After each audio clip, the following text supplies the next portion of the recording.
This is the host, and this is Unexplained. On March 19, 2019, a woman named Kristen Smart went missing from her college campus in California.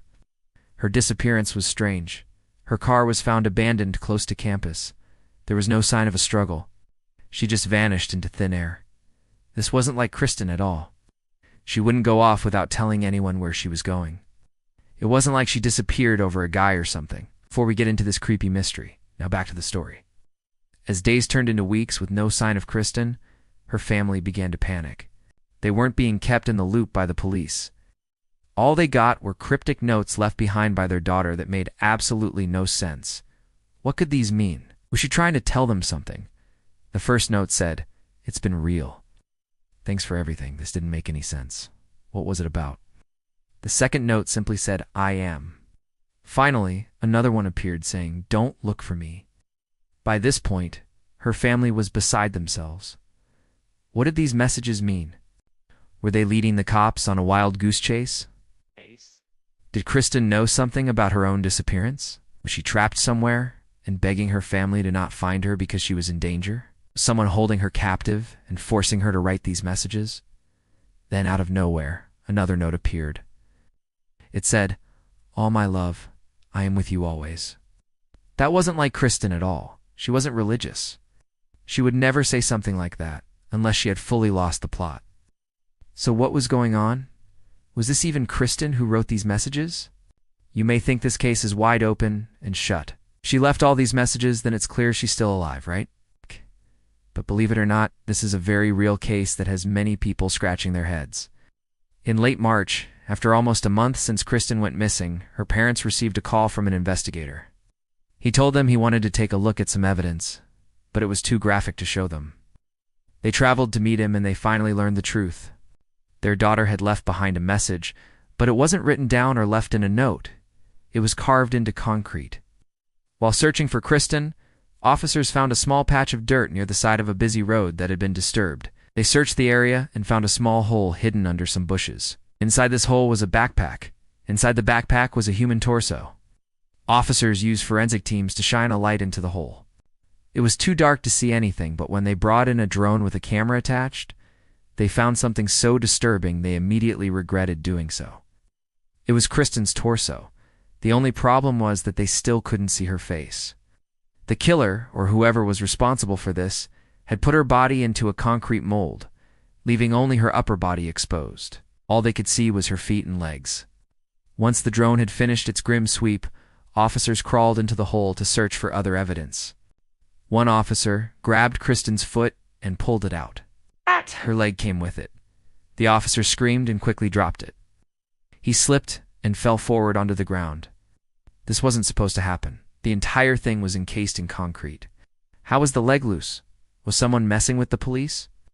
After further inspection, the officers realized there was a secret compartment in the concrete. When they opened it up, they found a piece of paper inside.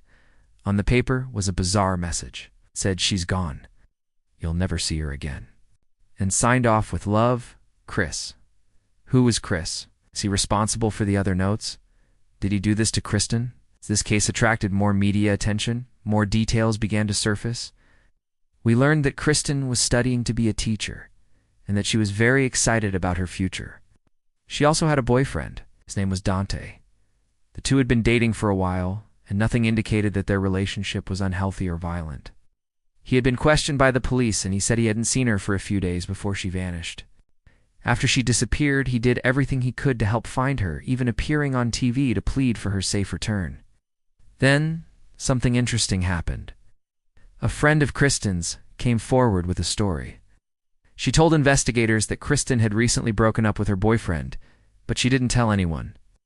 She was afraid of his reaction. According to her friend, she was terrified that Dante would lash out and hurt her. Could this be the reason why Kristen's body was found? Was Dante responsible? To find out if Dante was involved, investigators took a polygraph test. He passed, much to everyone's surprise. This was a huge blow to the case. Everyone expected him to fail, but he didn't. Even though he passed the test, officers still searched his house and impounded his car for further testing. They needed more evidence to charge him. Unfortunately, this case grew colder and colder with each passing day. No one had any new leads. Everything pointed towards Dante, but he had an alibi and passed a lie detector test. Investigators decided to search Kristen's dorm room to see if they could find some answers. They went through everything. There wasn't much of interest until they found something quite suspicious. They found a bloody meat cleaver hidden behind a loose floorboard. At this point, everyone was wondering the same thing. Where was Kristen's head? Was it ever with the rest of her body? Had it been disposed of somewhere else? The police still hadn't found it. They searched the area around where her body was found, but it was no use. Maybe whoever was responsible had taken it home to hide it. But there was one big problem with that theory. There was blood all over the cleaver, and none of it matched Kristen's DNA. In fact, the blood matched the DNA of a person who had already been arrested multiple times for various offenses, including sexual assault. His name was Paul Flores. He knew Kristen personally and had attended the same parties as her, but that was years ago, and he'd moved away. Still, there was enough evidence here to bring him back for questioning. He told officers he hadn't seen Kristen in years, but they weren't convinced. He agreed to take a polygraph test, which he failed. This led officers to his home. They searched everywhere. There were no signs of Kristen or her head. It was almost as if she'd never been there. And that's when things got really weird.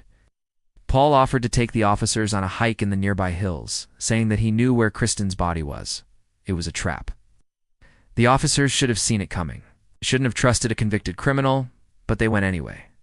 Of course, he never led them to the body, and he was never charged in connection to the disappearance. Another bizarre thing happened shortly after this. Paul suddenly became a person of interest in another case. In 1996, a young woman named Kristen Pacheco vanished from Cal Poly San Luis Obispo. This was the last place Paul lived. Some believe that he might have killed both women, but he was never charged, and his whereabouts are currently unknown. Some believe that Paul Flores is guilty, but he's never been charged and he swears he's innocent. There are 3 possible theories surrounding this case. First, Paul acted alone, and he disposed of her body in the remote location. The second theory is that Paul was only an accomplice and helped Dante dispose of the body after he murdered her.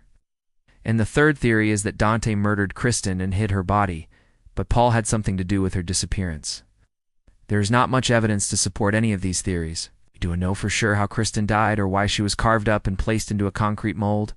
There were no witnesses to any of this, and there are no security cameras. The only thing we know is that she's dead.